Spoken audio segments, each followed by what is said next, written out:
Tiga hal tidak mungkin disembunyikan lama, matahari, bulan, dan kebenaran. Pak, bisa saya tel? Ada hal yang harus diputuskan segera besok, Pak. Ini adalah SMS pesan yang masuk jam 12 malam dari salah satu manajer di lapangan. Saya agak heran mengapa saya yang dia kabari. Karena secara struktur perusahaan ini adalah cucu perusahaan kami. Saya bukan direksi, bukan komisaris di perusahaan tersebut. Maka kata-kata, diputuskan, adalah pekerjaan eksekutif. Saya lama memikirkan kalimat apa yang saya akan tulis, untuk membalasnya hingga terbersit ide saya pun menulis. Sudah hubungi direksi? Dijawab cepat.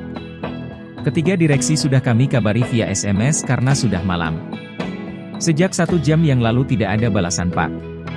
Tanpa jeda begitu membaca balasan SMS tersebut saya yang menelpon manajer tersebut.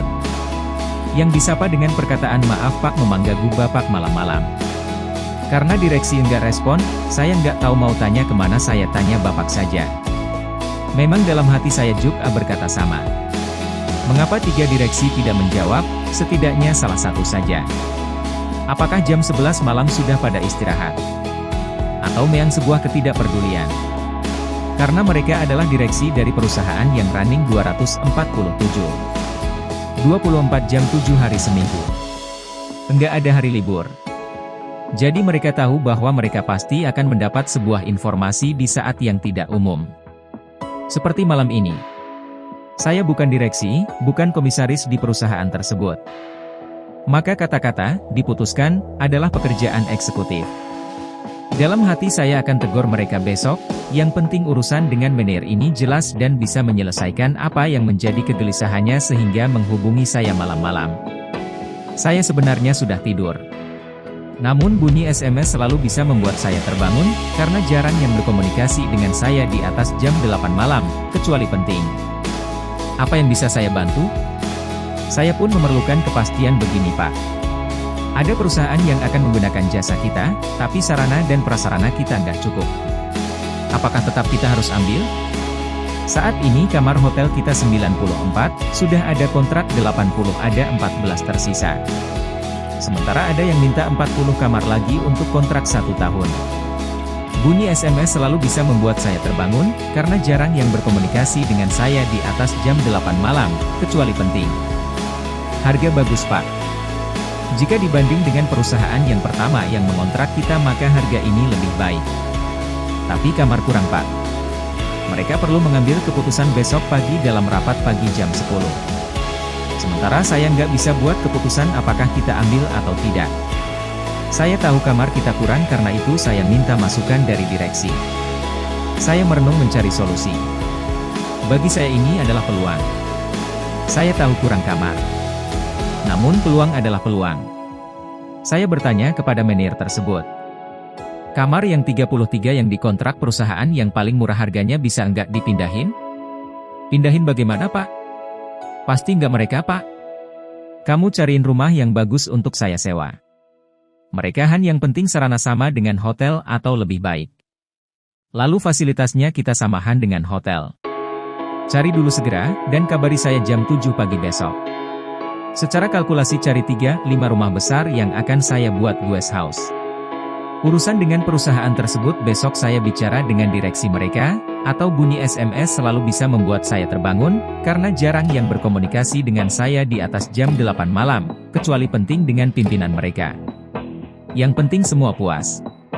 Kalau kepuasan tidak didapat sebaiknya kita tidak ambil order yang baru, pertahankan yang ada. Namun kalau ada sarana tersebut, dan 33 orang tersebut sepakat, kita ambil kontrak perusahaan yang baru. Jadi okupansi hotel kita bisa 140%. Manajer di sisi seberang telepon hanya bisa diam saja. Dia berkata, Pak, ini ide gila. Bukan hanya sulit dikerjakan tapi nyaris enggak masuk akal. Tapi saya dan tim berani mencoba. Baik, Pak, saya kabari jam 7 pagi, Pak. Saya sebar anak-anak malam ini juga. Terima kasih, Pak, selamat malam. Maaf sudah ganggu malam-malam tapi ini salah satu solusi yang bisa dikerjakan. Tutupnya telepon tidak serta-merta membuat mata saya tertutup untuk tidur.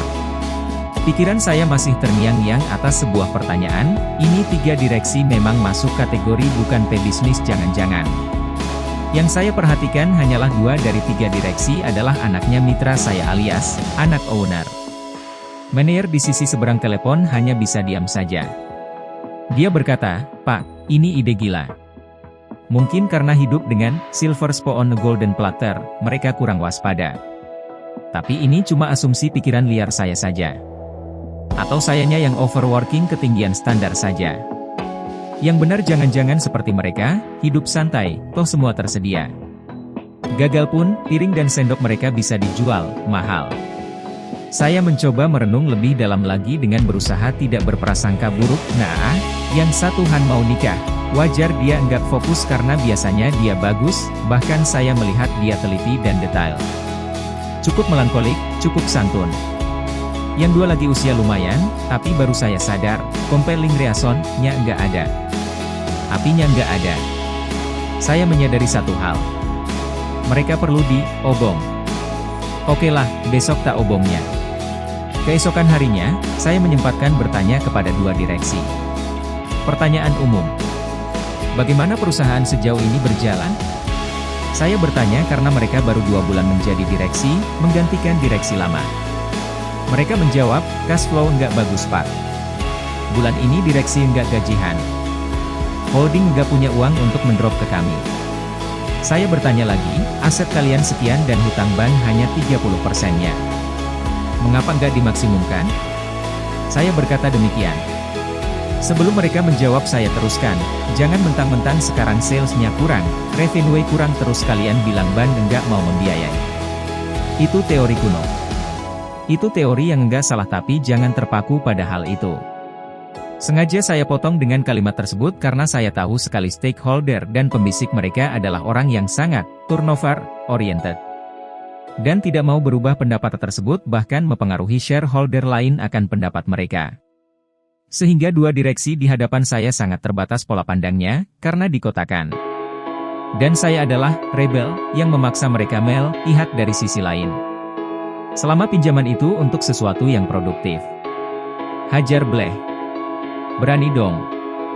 Lalu, mereka berkata, sebenarnya Pak, kami ini belum terlalu paham dunia properti. Pernyataan ini membuat saya menatap kedua orang di depan saya lama sebelum saya bertanya, Pak, bisa berenang enggak? Dijawab, saya enggak bisa. Pesan saya, kalau kecebur ke air, di pantai, di laut atau di kolam renang. Pesan saya satu, jangan pernah berhenti bergerak. Terus saja bergerak ke sana kemari. Pasti kepala akan berada di atas air dan kamu bisa tetap bernafas. Namun begitu berhenti bergerak, kamu pasti tenggelam. Selama pinjaman itu untuk sesuatu yang produktif. Hajar bleh. Berani dong. Begitu juga bisnis. Sekelai kamu diam saja. Kamu tenggelam. Walau kamu nggak tahu apa itu properti. Terus saja bergerak. Apa saja. Datangin sales properti, datangi kontraktor, ketemu dan diskusi dengan banyak pemain properti. Apapun lakukan. Jangan diam saja. Hanya ngutak-ngatik pembukuan, nyuruh anak buah, jangan. Kalian yang bergerak. Kalian yang melakukan inti pergerakan. Ingat pendiri utama perusahaan holding kita di tahun 1978 dulu, sewaktu membangun organisasi kita. Apakah mereka semua pakar, ahli, profesional atau pengusaha oil and gas? Bukan, mereka adalah orang yang tidak berhenti bergerak, mencoba, ribuan kegagalan sudah dilakukan, karena itu 35 tahun kemudian mereka disebut ahli. Mei PAC di Upon As Repost, 11 April 2015. Baik, kita lanjut chapter berikutnya ya. Jangan lupa like, komen dan share.